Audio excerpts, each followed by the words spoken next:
morning children. Last class we discussing about that microorganisms part 1. In that class we learned what are the microorganisms and what type of groups present in the microorganisms, isn't it? And also we observe that how we can find out the microorganisms under microscope. So in that class we can learn algae group, microorganisms and bacteria and fungi, isn't it? So algae, now we can observe this algae group of microorganisms. We can take some tan, side scrap, greenish matter and we put it on the slide and covered with cover slip and we observe under microscope. So these algae group microorganisms examples are, what are that is?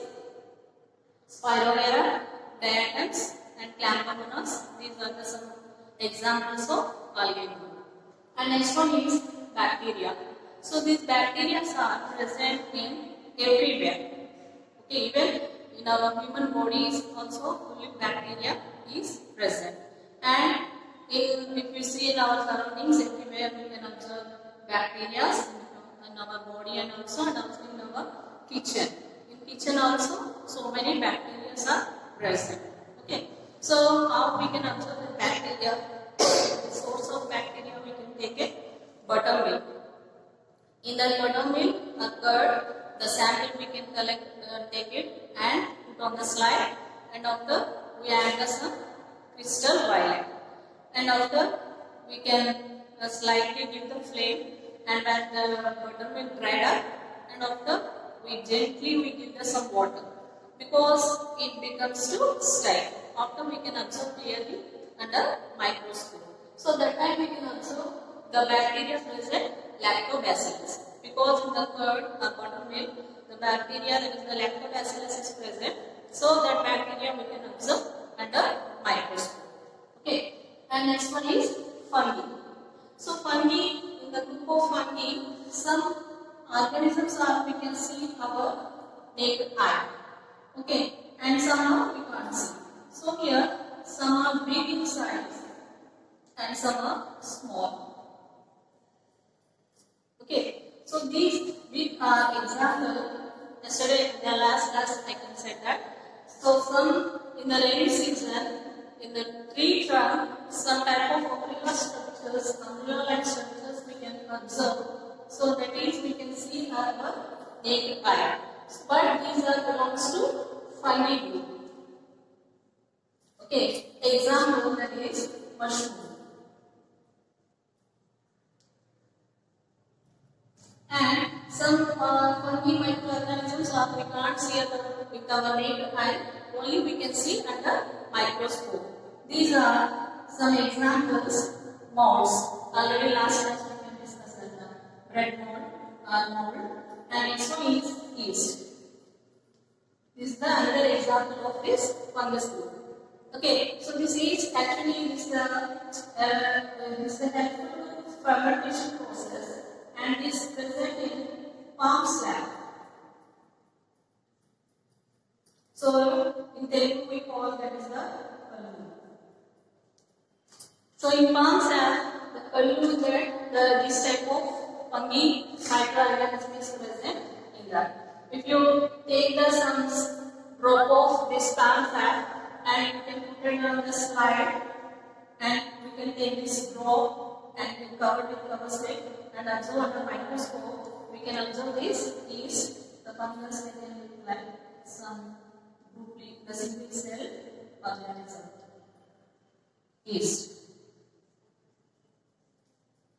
Okay, so in fungus and algae also, the some we can see with our naked eye, and some are very small. Okay, and protozoa are very microscopic. We can't see with our naked eye. Microscopic. Okay, so here the algae also we can see that Spirogyra. With our the Spirogyra, there will be like spiracles like structures, the thread-like structures we can observe with our naked eye. And some are the Chlamydomonas and the Spirogyra and some type of other organisms we can't see with our naked eye. Only we can observe under microscope.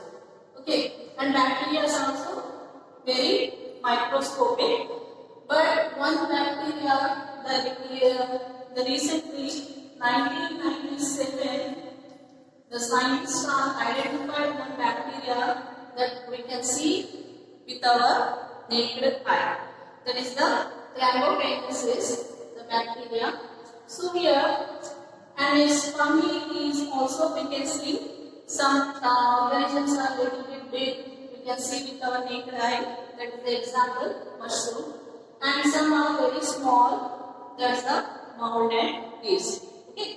So these all are these observing of algae, bacteria, and fungi we discussed last class. And now today we discuss how to observe protozoans and microarthropods.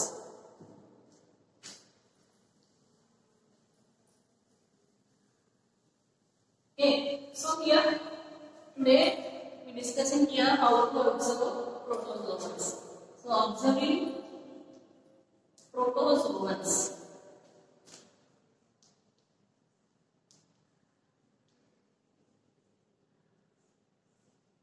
Observing protozoans. Okay, so how we can observe the protozoans? So mostly the algae we can observe in pond water or tank water or stairs. And bacteria is everywhere, and we can take a specimen particle. And fungi, the rotten vegetables are red, on that we can observe. Okay, so protozoans also they can live in water. So we can collect some pond water and we want to try to observe the protozoans.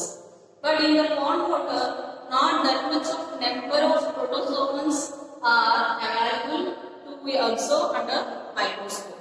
So that's why here what we want here we want to culture the protozoans.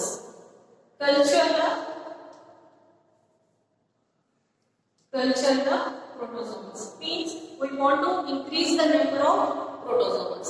Then if you take that some space that water, and then we can easily observe protozoans. So here we want to culture the protozoans. Means here we want to increase the number of protozoans. So if you want to increase the number of protozoans in the pond water, so what we want to do? So we want to take a tray, some dish-like structure.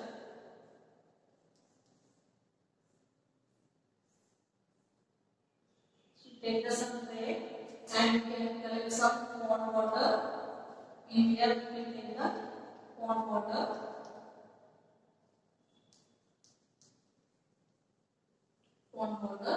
And plus we can take the hay. Hay means dry grass. Okay, hay means dry grass. So we can collect some take the dry grass and then the paddy and wheat after dry that we collected. That's we call hay. That's we also call dry grass. So in a tray or in a dish we can take some pond water and we added the hay. The dry grass we added in this tray. So after we leave this, in this pond water normally the small microorganisms are present in that pond water. That water we can collect it, and after we can add some hay. So means dry grass, and we can leave this 3-4 days. 3 or 4 days. If you leave like that 3-4 days, 3 or 4 days, so what happens here? Whatever the protozoans are present, they can feed on this hay. They can feed, and after they can try to, they comes to decoction. So if you leave this pond water and hay, that they convert into decoction.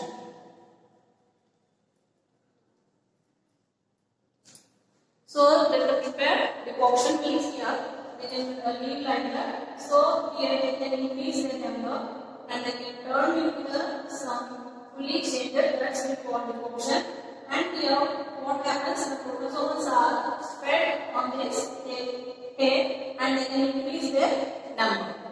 Okay, so after 3-4 days they increase the protozoan numbers, then we can take this water or decoction on the slide. Some amount of decoction we can put on the slide and after covered with cover slip.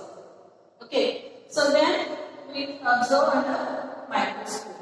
So when we observe these in the microscope, so these type of sketches we can observe under microscope.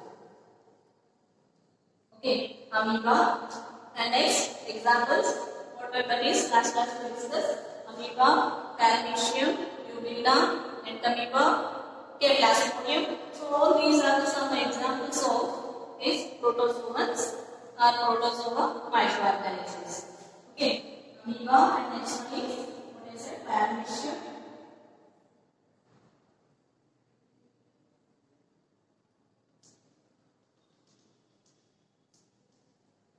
And next one is Euglena, some like these structures. The sketches can be.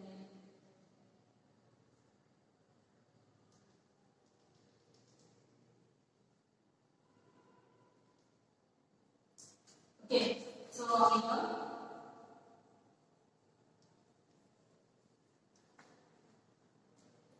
Next one is paramecium.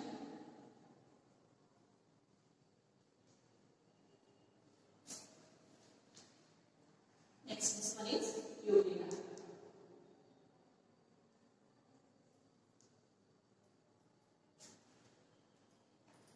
Okay, so these are the some protozoans. So that is amoeba, paramecium, and Euglena. So these type of sketches we can observe under this microscope or this decoction. Okay, so like that we can observe protozoans under microscope. Okay, next one is microarthropods.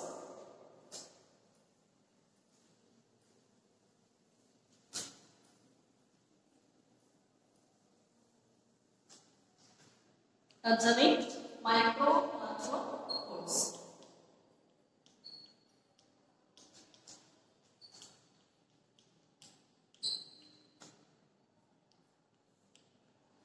So this is the microorganism group, that is the microarthropods or pods.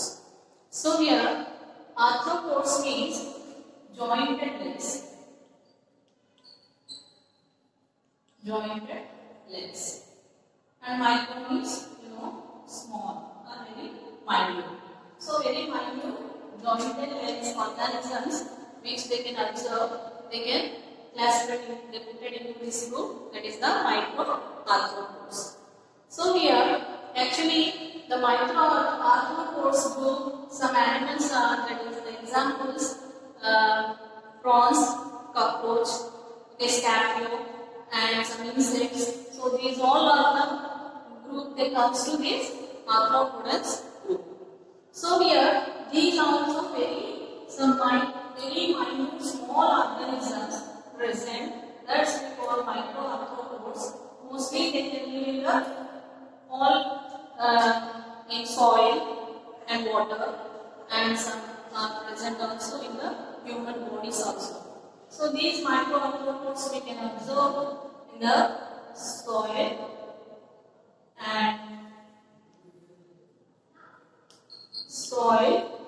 and next water and human body also. Human body also, these microarthropods are present. Okay, so here these microarthropods mostly they can live in the soil and water also.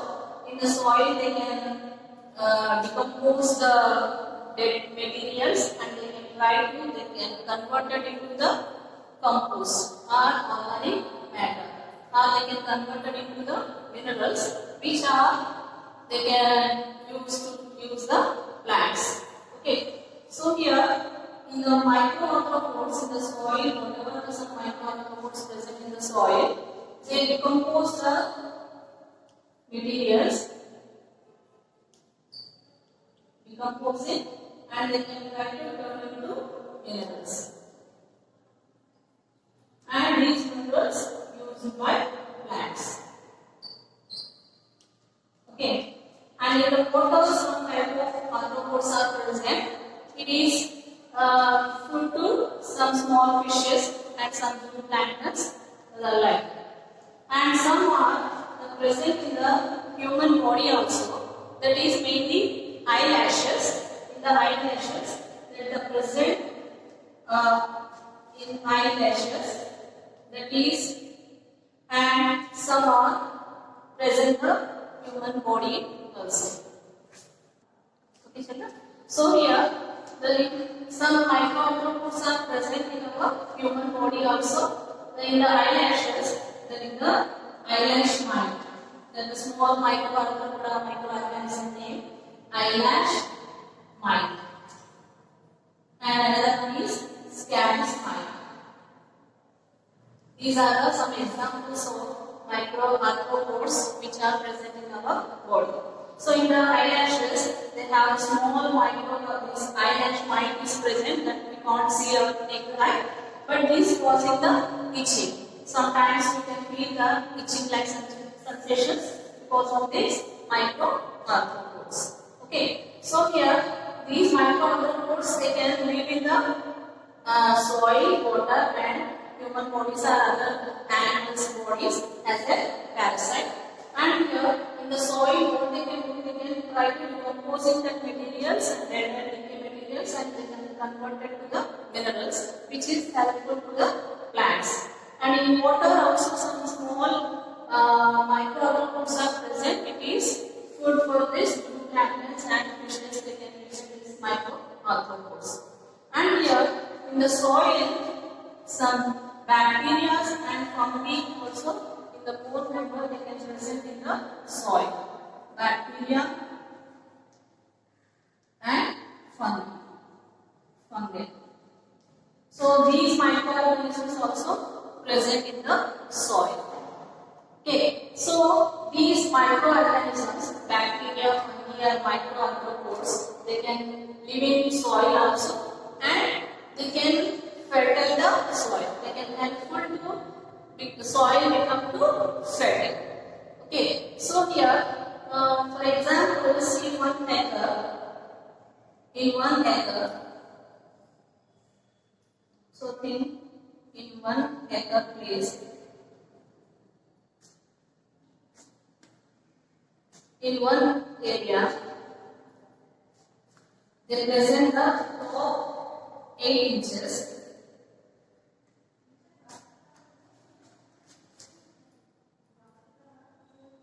So, if you take the top 8 inches, in 1 acre, 5.5 tons of microorganisms are present. 5.5 tons microorganisms. Microorganisms are present in top 8 inches soil. Top 8 inches soil in 1 acre. The 5.5 tons of 5.5 tons of bacteria or microorganisms are present.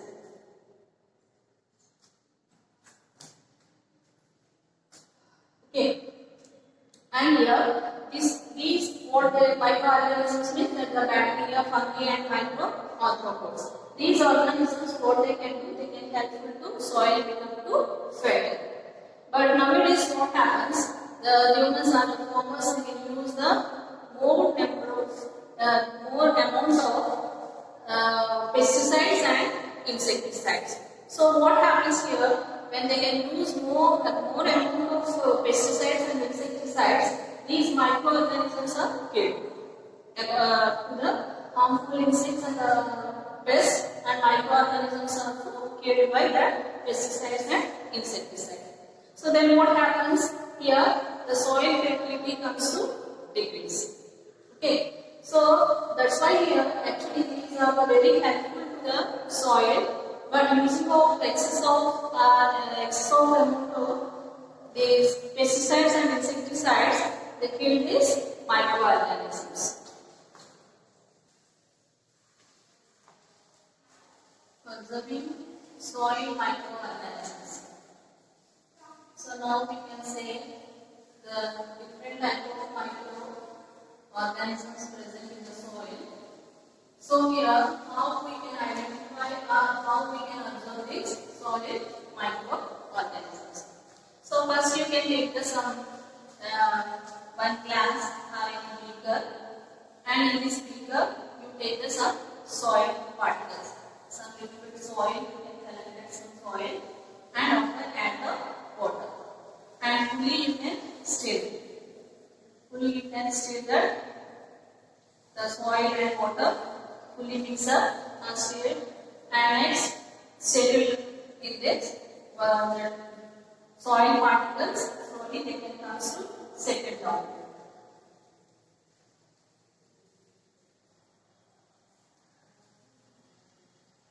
Okay, so in the beaker you take the some soil particles and add the water and stir it. After leave some 10-15 minutes you leave like that. So what happens? The soil particles are when it comes to the they can settle down part of this glass. Okay. After this water, you can take the some few drops of water and put on the slide and take some drop of water and cover it and observe under microscope. So then you can observe some little bit different type of microorganisms under the microscope. So like that we can observe soil microorganisms. Okay, children. So here we can see the microorganisms are everywhere is present, but we can't see it with our naked eye.